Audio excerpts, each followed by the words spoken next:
The penultimate episode of the show certainly lived up to its predecessors in Game of Thrones, in providing an episode that contains some real standout moments.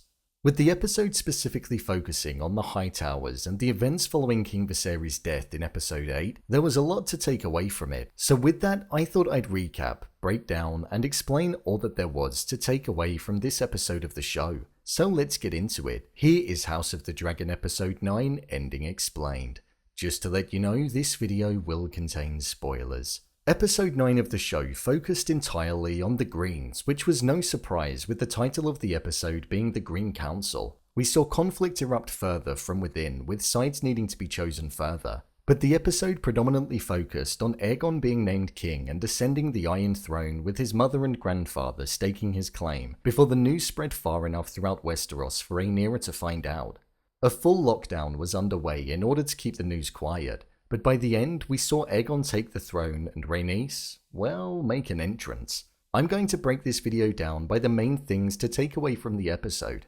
Why doesn't Aegon want to be king? In this episode we saw Aegon's recklessness, like we've seen throughout the entirety of the show, come to the forefront even more when we saw that he'd essentially run away because he didn't like the idea of becoming king and ruler of the Seven Kingdoms. To me, it became apparent in this scene that he lacks self-confidence and belief in himself that he's able to do such a job, something that had never crossed my mind before. Only at the end of the episode, when he'd been sworn in as king, did we see his persona change completely, and the change of mindset that he now did want to sit upon the Iron Throne. The scene where he was talking with Alicent, where she revealed to him that his father King Viserys did want him to take the Iron Throne, even though we know he didn't want him to, was one where we saw that he really felt like his father didn't get on with him, or have a genuine connection with him. So this entire time, he's felt that he's not really had a role model of any kind to look up to, because Viserys was never truly there or wanted to spend time with him. Viserys always mourned his old life, and the birth of the son that he so truly desired way back when didn't have the same feeling that it would have done if it was with Aemond. So Aegon most probably felt the weight of it. However, after tasting what it was like to have the crown upon his head, I would say that he's had a change of heart and now wants to be king. Does Aemond want to be king? In episode 8 of the show, it also became clear to see that Aemond is extremely jealous of the position that his brother was in being sworn in as king. He views himself as being worthy of ascending the throne in the sense that he's a warrior, views himself as a strong fighter, and one would argue contains more physical and mental wit than his older brother. There were certain moments in the episode that affirmed this viewpoint too. One was when he was discussing with his mother, another was when he was speaking with Sir Criston Cole, and the final one was when Aegon was being sworn in, and behind the crowd you could see Aemond looking over at it from the corner of his eye. It's something that he deeply desires, but for now, he seems to respect tradition and that Aegon is the rightful heir to the throne, despite the fact that he believes that he would be a better and more suited ruler. What happened between Larys and Alicent? In this episode specifically, we saw that there was more than loyalty between Allicent and Larys. We saw that it seemed as though there was a way in which Larys exchanged information with Alicent, and that was by requesting satisfaction for his fetishes. What originally started as providing some company over dinner and meeting in the garden has now turned into, "I'll give you the information if you give me this." It's surprising that Alicent allows it, but my guess would be that he has a hold over her due to the involvement in the killing of Lionel and Harwin Strong, even though she didn't intend for that to happen. The attraction Larys has to Alicent's feet is something that's most certainly the case and is something that's true, because during this scene the main focus started on Larys's clubfoot and finished with him getting pleasure whilst looking at Alicent's feet. We saw the slow progression of Alicent taking off her socks to reveal her bare feet, before the final piece of information was revealed from Larys's mouth, showing that he was going to keep a hold of it unless she did as he asked. This was about how Otto was aware of the network of spies that were amongst where they reside,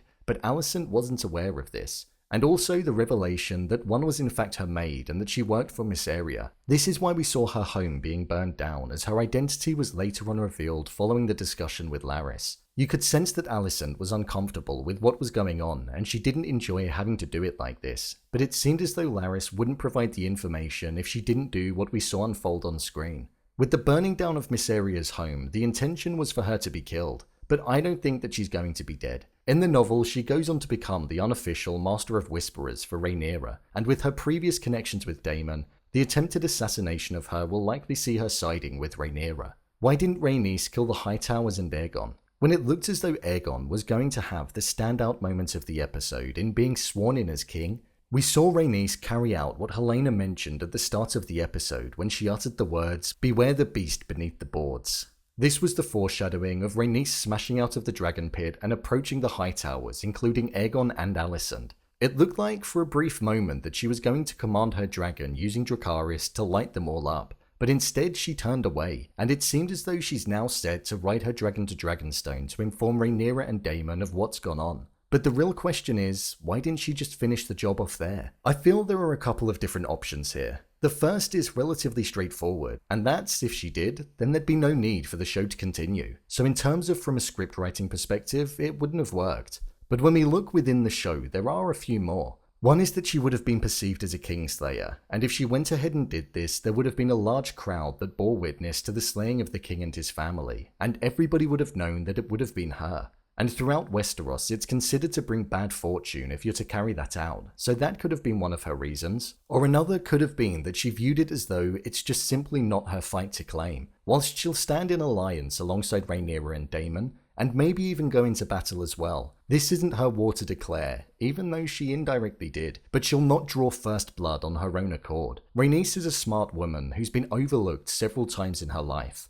And this was a moment where she really used her brain in order to play the long game, rather than emitting utter chaos in that specific moment. This episode really laid down the foundations for the sides to be formed, for the disruption that had been looming since Viserys announced his marrying of Alicent way back at the start of the season to come ahead, and for the pawn that is Alicent to continue to be moved around the board as time goes on. Alicent is being played by many people, and she's fully aware of it.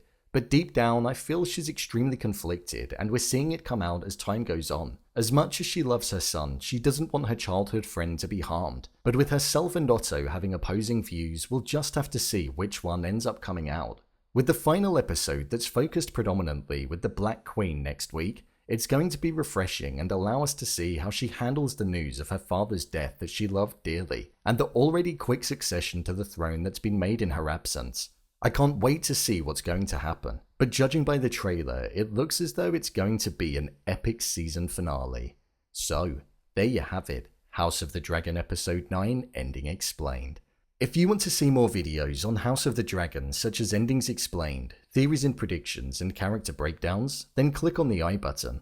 Or alternatively, you can head over to my channel where you'll find them all. If you'd like to give me a show or movie that you'd like me to review, then head over to my Twitter, @brainpilot_, and tweet me what show or movie you'd like me to review next.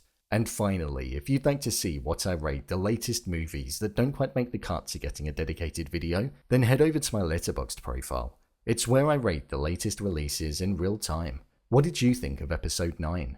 Leave a comment down below, and don't forget to subscribe. I'll see you next time.